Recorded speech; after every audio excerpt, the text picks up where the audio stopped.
Come on, Cage. Good morning, all you beautiful people. Another day in my life.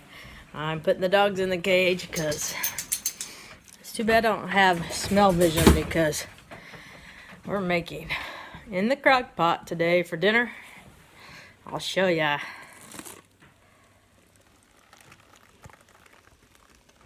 Barbecue ribs. I don't know if you can see that or not. I'm feeling like I'm dumping it in there. I am on my way to see my nurse practitioner, Jason. And let's see. No, I did not forget my keys. And I want to talk a little bit today about my doctoring issues. By the way, I'm Lisa, and this is Living Life with Lisa. And if you're new to this channel, please hit that subscribe button. I know that we're not the coolest channel in town, or the best setup with my face going all over the place, but that's just me. What you see is what you get. I have early onset dementia, and my purpose on this vlog is to educate people about dementia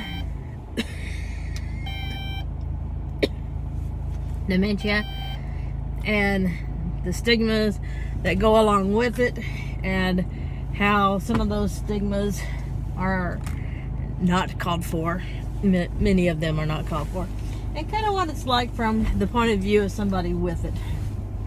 I was diagnosed in October of 2017. It is now freezing January of 2018. It snowed yesterday. No, Saturday it was in the 50s. I actually went to the grocery store with no coat on, and today it is snowing. So, welcome to Indiana weather. Anyway, back to the subject. I am on my way to go see nurse practitioner Jason.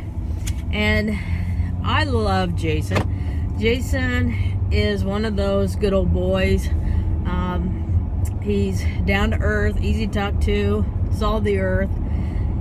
He, however, is kind of nervous about ordering lab tests, and he will not send me to physical therapy because he's afraid he's going to get sued for insurance fraud, which is ridiculous, because my problems that I have is much like MS, in that I require physical therapy off and on. As I go through a decline, I need it, and I come back and don't need it, and then if I go, back and forth. And that has to do with other things, not dementia. So anyway, when I went on Social Security, I was assigned a doctor, Dr. Laura, and Dr. Laura is not afraid to order everything under the sun, which is okay too, and order PT and things like that, which is fine. However, I've spoken about this doctor before, and it's hard to get in to see her, which is not that big of an issue because I can see a nurse practitioner, and I like nurse practitioners, so that doesn't bother me. But I'm on one medication that Dr. Laura's office seems to think has to be filled out, and then I have to go pick it up.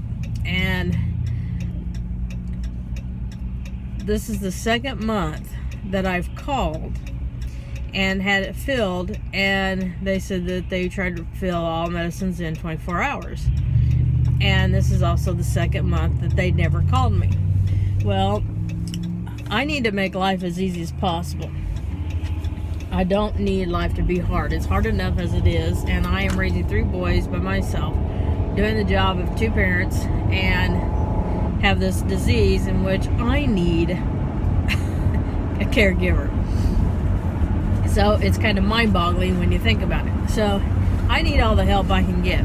So I called Jason's office and ordered this same medicine at the same time as I called Dr. Laura's office, because I didn't want it to happen again, because I was almost out of it.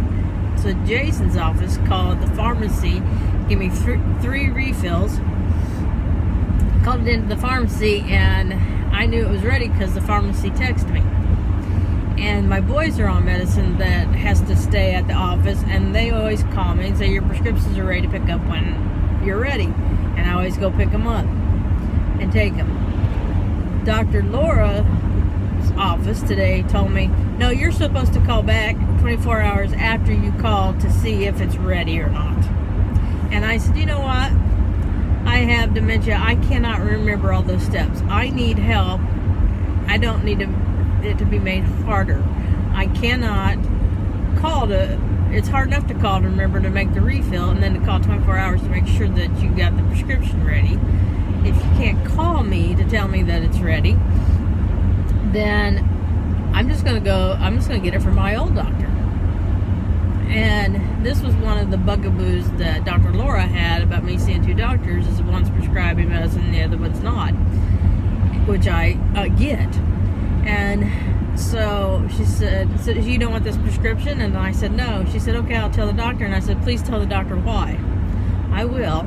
So I'm on my way to see Jason, and I'm going to show him what I'm taking now. I don't take, let's see, I have thyroid. I have no thyroid. They killed it with radiation a bunch of years ago. Let's see, 5, 15, about 23 years ago. And so they killed it with radiation. So I take medication to supplement the lack of thyroid. I cannot take the generic, it doesn't work. I have to take the brand name. So it was way too high. I lost 40 pounds because of it, which was a good thing. I didn't mind that at all, but it's hard on your body when your thyroid's that out of whack. And I had a lot more energy. So my pharmacy has, my insurance has taken over getting that kind of medicine and sending that, it's all mail order. And so they've been sending me the generic. And so I've gone from being overactive to, I think, not having, I have 0 activity on my thyroid. I have slept, when I've been able to sleep, well, even when I have it yesterday, I slept 18 hours yesterday. And I would have slept 18 hours a day if I didn't get up to go see Jason. I may come back and go back to bed. I've been doing a whole lot of sleeping and not using anything to help sleep. I've been that exhausted, and the only thing I can figure is that, and I'd sleep more if I could, but I can't because I got to be up, is that thyroid is that much off. That or my antidepressant needs to be kicked up, or both. I don't know, but maybe a little bit of both. But anyhow, you know, I think Dr. Laura was trying. I really do, because when she wanted me to go get a mammogram, they had given me this postcard. And when I went to see her again, she said, did you schedule a mammogram? And I said, no. And she said, and the reason is one, I don't want one, but second, you know, that's another step. You got to get that card, you got to find it, you got to call the number, you got to make the appointment, and then get it written down so you remember to go. And I said, no. And she said, is that something we can help you with? And I said, yes, thinking that they would make the appointment and then just tell me when to go. So when I got out there, they just gave me a postcard again. Same thing as before. And I don't think that's what she intended. I really don't, because she wrote something different on the little note that goes out there to them. And that's what they did. So, you know, I can't fight them. I need a doctor that helps me, not expects me to do more work. I'm not sure that makes any sense. And I don't mean work as in taking more pills and things like that, but I mean work as in making sure they got their job done. If you write a prescription and it's done, then for heaven's sakes, pick up a phone call and leave a message and tell me it's done. Don't wait for me to call to see if you got your work done or not. I'm not your boss. Well, I am your boss, but not to that point. I'm not signing your paycheck. And you know, if they're that busy and they got so many patients, they don't have time for that, then they don't have time for me. So, you know, I just can't do it. And I'm going to see. I don't know if I'm going to put my feet in both camps or not, but I want them to understand if I do that this is why. And I want to see if Jason would be willing to write rehab scripts as I need them. And if not, then I'm going to have to keep one in both camps. I used to have a doctor that I loved, and he left, and he came back. I can't remember his name. But he came back, and he's doing the no insurance thing where you pay so much, like $40. I think it's like $40 a month, and you can go as often as you need for that $40 a month. If you don't go, then you just paid $40. And he was really good. Of course, he's not covered by insurance, but that doesn't mean that. But $40, you know, so what? That's a premium, or way less than the premium. But if he orders labs or anything, they're going to be covered because they're going to be at places that cover insurance. So I think what I need to do is figure out where he's at and go see him again, because we have a history from way back. But I don't know if I want to do that either. But I just want somebody that I feel like is understanding my situation and taking care of me, and not somebody that wants me to take care of them, make sure they're doing their job right. Because that's just, we all just know that it's not gonna happen, and that's not fair to ask me to do. I don't think. I think that's just outrageous. You know, when I used to fix instruments and do things like that for people, when I was done, I called them. I didn't say, well, when you're ready for me to have this done, I'm going to guess 3 weeks. So in 3 weeks, call me and see if it's done yet. Why would I do something like that? Why would that be the way it worked? I would call them and tell them when it's done. I don't know. Maybe I'm looking at it all wrong, but I don't think so. But I'm angry at that office now because that's just silly. The first time that I didn't find out about it, the person said, "Oh, I'm sorry, nobody called you?" And I said, "No." "Well, such and such, you named somebody. Such and such should give you a call." Well, hopefully that won't happen again. And then it happens again, and then it's my fault because I didn't call to find out if it was ready. So, you know, it's hard enough to go get it and take it to the pharmacy, but to have to get after them and make sure they get it filled every time and then go get it, I'm not adding that job to the thing. I'll just keep getting it from Jason because he calls it into the pharmacy. He's not afraid of it. So I don't know. That's my day.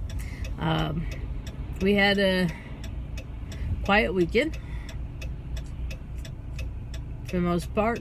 But it was quiet. There wasn't anything that went on. One went to a basketball practice, and the other one went to a friend's house for a couple hours. Wasn't much going on. Wasn't any fighting. Wasn't any. So it was a pretty quiet, good weekend. Tonight I gotta take Aiden to get to the orthodontist, but that's no big deal. That's like a couple miles down the road, and it takes a whopping about 15 minutes to get that done. And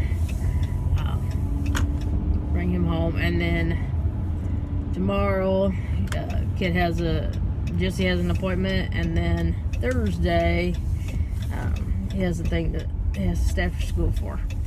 But it'll work out. We'll get taking everything done all right, and I am at Jason's, and so I think somebody parked in an illegal. That's not even a parking spot. Those people just pulled out of. So I gotta go park over here, and hope I don't fall in the snow. So I'll see you later. I'll get back on. I may have to do the intro over again. I didn't like my face all over the things, but we'll see. I always told you I'd do it raw. We'll see if I keep it raw. See how raw I get. Bye. Well, I went in to see Jason, and he's going to take me back, and he said that if, as long as for physical therapy and things like that, I need to go in and show that he has to lay eyes on me to verify that I need to go, and that he's willing to do that, because otherwise it doesn't look like it's doing any good. But I'm walking right now without a cane, without anything. So anything time I go down and I come back up, then I was going to remind him of that. He talked, so I didn't get to throw that in, but I will when I need it. The ambulance is here at the doctor's office, so I'm just going to sit and wait for a second for them to get into the building. They check my thyroid, so we're going to see if it's thyroid. I am going to go up on my antidepressants because I told him, I said, I've been sleeping a lot and got a little bit of a illness I'm not going to tell you about because it's embarrassing. But he said, well, have you been drinking milk? Yes, I have. I had a bowl of cereal, and I know better. I'm not supposed to have milk, and I wanted cereal yesterday, and I had cereal. So that's what my problem is. So as soon as he said that, I said, bingo, right there. That's the problem. So at least, see, that's what's nice about going to somebody that's known me for years. He knows that I can't have milk, and was able to remind me that as soon as he heard. You know, that was first thing in his mind. Did you have some milk? And that's what I need, is somebody that actually knows me for those things like that. Also,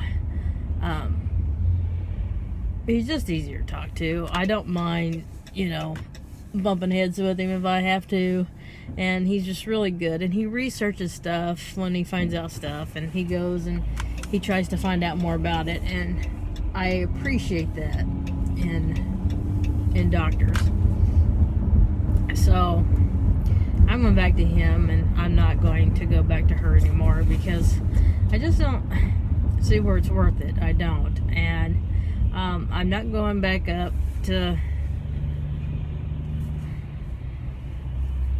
Michigan. I think that I'm just going to have to once a year fly to Kansas and go see Dr. Anderson and do it that way, because I have to go to the people that I trust, and I trust Jason, even though sometimes he's a goofball. But that's all right. He's just a regular guy. I don't know how to explain that to you. That it is good. That's a good thing. But also, I told him about what he had sent me up. And we had never talked about it. He'd sent me to physical therapy for my arm and or my shoulder, and I went for MRI and the frayed and everything, and he didn't realize that I had gotten a result back from the surgeon. And so I was telling him that it was frayed, and I said and he just made this face like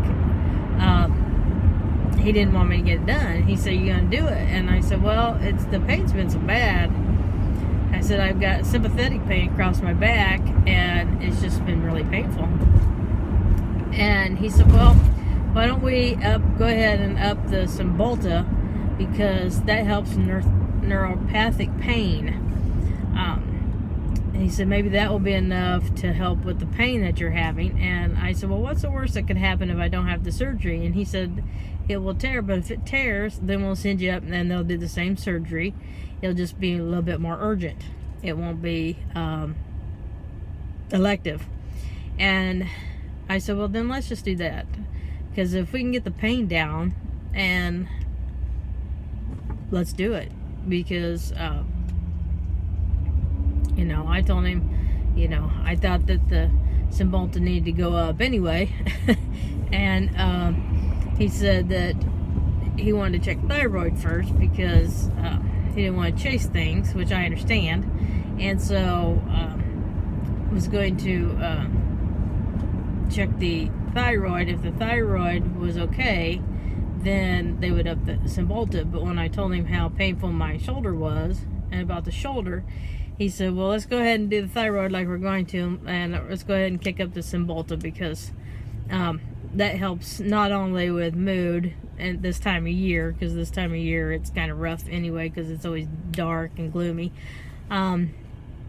He said, but it also helps with neuropathic pain, and he thinks that maybe it'll help with the pain in the shoulder so that it doesn't hurt quite so bad and it won't bother me quite so much. And I thought, well, let's try it. So let's go for it. And I asked him if he'd take me back, and he just laughed and said, yes, I'll take you back. So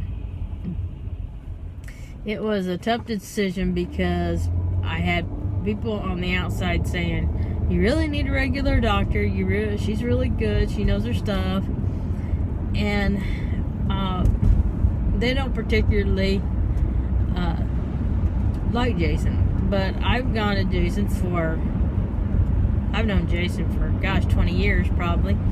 And all my kids, all 14 of them, have gone to Jason. I love Jason, and it doesn't come down to what everybody else likes. It comes down to what I like, and and I can tell him what I need. You know, I told him, you know, I need a mammogram, and he said, well, we'll just send the order over, you know, kind of thing. And it's just not. I know that I was saying I don't need to do their job for them, but at the same time, you know what? At least I'm getting what I need when I need it. And if I get a caregiver that wants to keep track of when my annual stuff needs to be done, then they can take care of that.